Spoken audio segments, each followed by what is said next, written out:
Good morning बच्चों। ये आपकी आज की सोशल साइंस की वर्कशीट नंबर 11 है, 2 नवंबर। बेटा, अब तक आपने जो पढ़ा ये आपकी हिस्ट्री की बुक से है। ईस्ट इंडिया कंपनी का पूर्व में आगमन, यानी कि अंग्रेज भारत कैसे आए, कैसे क्या हुआ, उसमें सारी बातें इसमें बता रखी हैं। मुग़ल बादशाहों में औरंगजेब आखिरी शक्तिशाली बादशाह थे। आप अभी तक क्या हो रहा था बेटा, भारत में जो है मुग़ल शासन चल रहा था।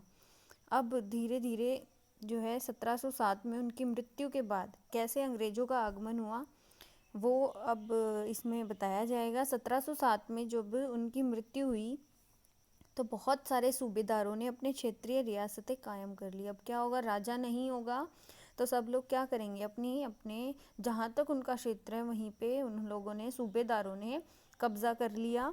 इधर 18वीं सदी के उत्तरार्ध तक राजनीतिक क्षितिज पर अंग्रेजों के रूप में एक नई ताकत उभरने लगी थी। 18वीं सदी जब जैसे जैसे आधी चली गई तो अंग्रेज़ी ताकत जो है उभरने लगी। एक छोटी व्यापारिक कंपनी के रूप में भारत आकर धीरे धीरे वे इस देश के नीति निर्धारक बन बैठे। क्या हुआ, शुरू में तो वो व्यापार करने आए थे, लेकिन बाद में क्या हुआ, यहाँ की नीति कानून उन लोगों ने सब कुछ जो है नियम कानून अपने हाथ में ले लिया। ये कैसे हुआ, आइए देखते हैं। 16वीं ईस्वी में ईस्ट इंडिया कंपनी ने इंग्लैंड की महारानी एलिजाबेथ प्रथम से पूर्व में व्यापार का चार्टर इजाज़तनामा हासिल किया। हमारे जो भारत जो देश है बेटा वो पूर्व के देश हैं, और जो ये यूरोप के देश हैं जहाँ से अंग्रेज़ आए थे वो पश्चिम के देश कहलाते हैं। तो अंग्रेज़ों ने वहाँ की जो महारानी थी एलिजाबेथ प्रथम, उससे पूर्व में व्यापार का क्या लिया, चार्टर लिया। और इसके अनुसार कंपनी को पूर्व में व्यापार करने का एकाधिकार मिल गया, यानी इंग्लैंड की कोई भी कंपनी ईस्ट इंडिया कंपनी और इस इलाके में ईस्ट इंडिया कंपनी से होड़ नहीं कर सकती थी। इसके द्वारा कंपनी समुद्र पार जाकर नए इलाकों को खंगाल सकती थी। ठीक है, ये वहाँ से सस्ती कीमत पर चीज़ें खरीदकर उन्हें यूरोप में ऊंची कीमत पर बेचकर मुनाफा कमा सकती थी। यानी कि अंग्रेज़ों ने क्या करा, हमारे देश से जब वो यहाँ आए व्यापार करने तो उन्होंने क्या देखा कि जो रॉ मटेरियल है, कच्चा जो उत्पादन है वो बहुत ज़्यादा है, तो उन्होंने यहाँ से कच्चा माल ले जाकर जो है यूरोप से तैयार माल करवा के और वापस यहीं बेचना शुरू कर दिया। आप आगे पढ़ोगे, लेकिन यह शाही दस्तावेज दूसरी यूरोपीय ताकतों जैसे फ्रांस, डच, पुर्तगाल को पूरब के बाज़ारों में जाने से रोक सकता था। जब तक इंग्लैंड के जहाज़ अफ्रीका के केप ऑफ गुड होप्स का चक्कर लगाकर हिंद महासागर पार करके भारत पहुंचते, तब तक पुर्तगालियों ने गोवा में अपना ठिकाना बना लिया था। अंग्रेज़ बेटा यूरोप के बहुत सारे देश हैं, तो इंग्लैंड जो है उनमें से एक है। तो अंग्रेज़ जो आए वो इंग्लैंड के थे, लेकिन उनके आने से पहले गोवा पे पुर्तगालियों ने जो है अपना कब्जा कर लिया था। यानी कि अंग्रेज़ों से पहले पुर्तगाली हमारे देश में आ चुके थे। यूरोप के बाज़ारों में भारत के बने बारीक सूती कपड़े और रेशम के अलावा काली मिर्च, लौंग, इलायची और दालचीनी की भी ज़बरदस्त मांग थी। वो लोग यहाँ से क्या करते थे, सूती कपड़े, रेशमी कपड़े, इसके अलावा जितने भी आपके मसाले होते हैं वो क्या करते थे, यहाँ से लेके जाते थे। सभी यूरोपीय कंपनियों के बीच बढ़ती हुई प्रतिस्पर्धा के कारण भारत में इन वस्तुओं की कीमतें बढ़ने लगी और मुनाफा घटने लगा। क्यों, लगातार क्या हुआ, जब वो चीज़ें यहाँ से लेके जाएंगे तो भारत में जो है उन चीज़ों की मांग बढ़ने लगी और प्राइस भी बढ़ गया। बाज़ारों पर कब्जा करने की इस होड़ ने कंपनियों के बीच लड़ाई शुरू करवा दी। जितनी भी कंपनियां थी उन सब के बीच में लड़ाइयाँ शुरू हो गई।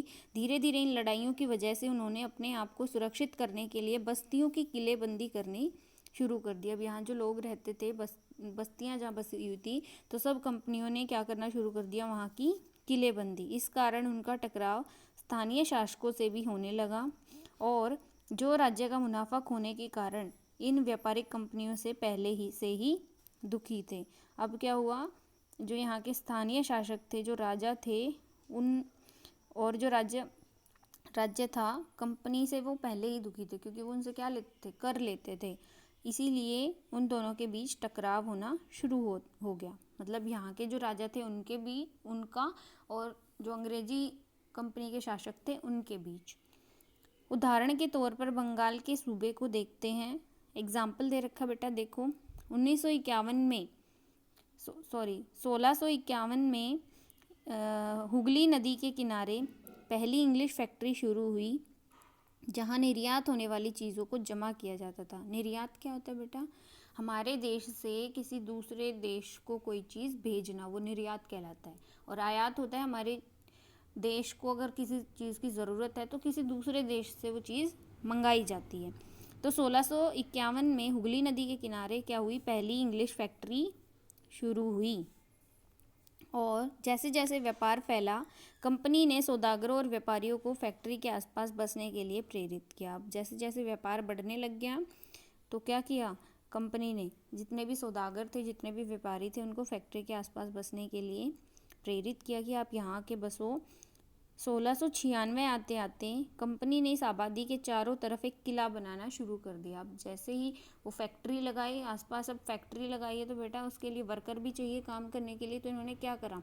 पूरा किला बनाना शुरू कर दिया, उसका निर्माण करना शुरू कर दिया। और 1698 में मुगल अफसरों को रिश्वत देकर 3 गाँव की जमींदारी भी खरीद ली। अब रिश्वत देकर क्या करा? यहाँ पे कब्जा करना था तो क्या करना पड़ेगा? सबसे पहले यहाँ के जो गांव थे उनको क्या करा? इन्होंने खरीद लिया, जिसमें से एक कालिकाता था, जो बाद में क्या बना? कलकत्ता। अब इसे कोलकाता कहा जाता है। कंपनी ने मुगल बादशाह औरंगजेब से फरमान प्राप्त कर लिया, जिसके अनुसार कंपनी बिना शुल्क चुकाए व्यापार कर सकती थी। अब क्या करा? देखो धीरे धीरे कैसे इन्होंने कब्जा करना शुरू करा। मुगल बादशाह जो औरंगजेब थे, उन्होंने जो है ऐसे फरमान पे साइन करा लिए इनके कि यहाँ पे वो कोई उनको टैक्स भी नहीं देना पड़ेगा और वो जो है बिना टैक्स के यहाँ पे व्यापार कर सकते हैं। हालांकि यह अधिकार सिर्फ कंपनी को मिला था, ना कि कंपनी के अफसरों के निजी व्यापार के लिए, लेकिन उन्होंने भी शुल्क चुकाने से इनकार कर दिया।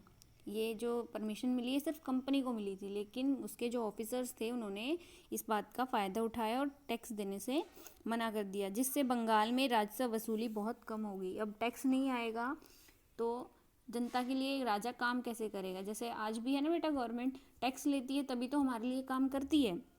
तो अब टैक्स आना कम हो गया बहुत। नतीजा यह हुआ कि बंगाल के नवाब मुर्शीद कुली खान ने इसका विरोध किया। जो वहाँ के नवाब थे, जो राजा थे बंगाल के, उन्होंने क्या किया? इसका विरोध किया। अब क्वेश्चन आंसर देखते हैं। ईस्ट इंडिया कंपनी को व्यापार के एकाधिकार चार्टर से क्या फ़ायदा मिला?